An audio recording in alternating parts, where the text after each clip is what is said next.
बार की बात है। उज्जैनी नगरी में वीर, शक्तिशाली और न्यायप्रिय राजा विक्रमादित्य का राज्य था।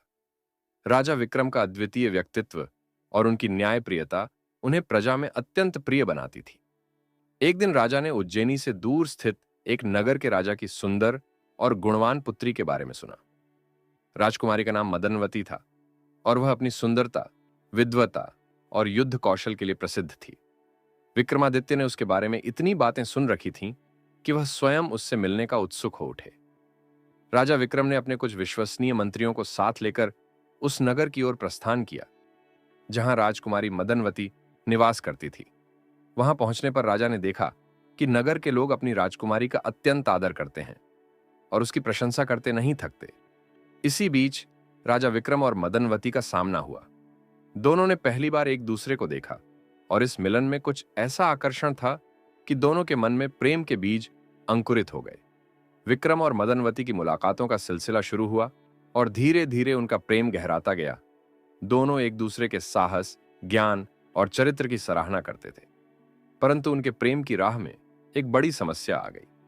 मदनवती का विवाह पहले से ही एक शक्तिशाली पड़ोसी राज्य के राजकुमार के साथ तय हो चुका था। उस पड़ोसी राज्य के राजा ने मदनवती के पिता पर कई प्रकार के दबाव बनाए थे कि वह अपनी पुत्री का विवाह उसके पुत्र के साथ ही करें। राजकुमारी मदनवती के मन में विक्रम के प्रति प्रेम का अंकुर प्रस्फुटित हो चुका था और वह किसी भी प्रकार से विक्रम को खोना नहीं चाहती थी। परंतु राजकुमारी के पिता अपनी प्रतिष्ठा और राज्य की सुरक्षा के कारण मदनवती का विवाह पड़ोसी राज्य के राजकुमार के साथ करने का निर्णय ले चुके थे। यह स्थिति विक्रम और मदनवती के लिए अत्यंत पीड़ादायक थी। राजकुमारी मदनवती और राजा विक्रम ने अपने प्रेम को बचाने के लिए एक योजना बनाई। विक्रम ने मदनवती के पिता के पास जाकर उनसे राजकुमारी का हाथ मांगा, परंतु उन्हें मना कर दिया गया। मदनवती के पिता ने कहा कि अगर विक्रम ने जबरदस्ती की तो उसके राज्य पर आक्रमण कर दिया जाएगा और युद्ध अनिवार्य हो जाएगा। विक्रम के लिए यह एक कठिन स्थिति थी। राजा विक्रम ने अपने राज्य की भलाई को ध्यान में रखते हुए अत्यंत साहस और सूझबूझ के साथ मदनवती के पिता को यह विश्वास दिलाया कि वह उनके राज्य के लिए किसी भी प्रकार की हानि नहीं करेंगे। उन्होंने अपने प्रेम का इजहार करते हुए कहा कि यदि मदनवती उनकी नहीं हो सकती तो वह भी किसी अन्य की नहीं हो सकती। यह सुनकर मदनवती के पिता ने विक्रम की परीक्षा लेने का निर्णय लिया। उन्होंने कहा कि अगर विक्रम मदनवती का हाथ मांगना चाहता है तो उसे 3 कठिन परीक्षाओं को पार करना होगा। विक्रम ने साहसपूर्वक इन परीक्षाओं को स्वीकार कर लिया। पहली परीक्षा में विक्रम को एक घने और खतरनाक जंगल में जाकर एक विशेष दुर्लभ फूल लाने के लिए कहा गया। यह जंगल विभिन्न प्रकार के जंगली पशुओं और विषैले जीवों से भरा हुआ था। विक्रम ने अपने साहस के बल पर उस जंगल में प्रवेश किया और कठिनाई से वह दुर्लभ फूल लेकर लौट आया।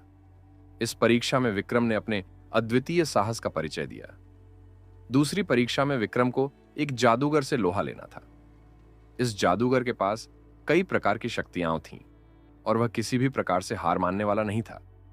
परंतु विक्रम की बुद्धिमानी और युद्ध कौशल ने जादूगर को मात दे दी और वह विक्रम के आगे हार गया। इस प्रकार विक्रम ने दूसरी परीक्षा को भी सफलतापूर्वक पूरा किया। तीसरी और सबसे कठिन परीक्षा में विक्रम को एक रहस्यमयी पहेली सुलझानी थी। इस पहेली में राजकुमारी मदनवती ने स्वयं विक्रम की सहायता की और उसकी मदद से विक्रम ने इस परीक्षा को भी पार कर लिया। राजा विक्रम की साहस, दृढ़ता और प्रेम के प्रति निष्ठा को देखकर मदनवती के पिता अत्यंत प्रभावित हुए और उन्होंने अपनी पुत्री का हाथ विक्रम को सौंपने का निर्णय लिया।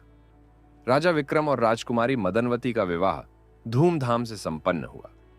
दोनों ने अपने प्रेम के मार्ग में आई सभी कठिनाइयों का डटकर सामना किया और अंततः अपने प्रेम को सफल बनाया। उनके प्रेम की यह गाथा पूरे राज्य में प्रसारित हुई और लोग उनके साहस और प्रेम की प्रशंसा करने लगे।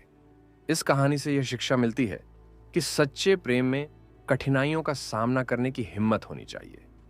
सच्चा प्रेम त्याग, साहस और धैर्य से परिपूर्ण होता है और जो व्यक्ति अपने प्रेम के प्रति निष्ठावान होता है वह सभी बाधाओं को पार कर सकता है।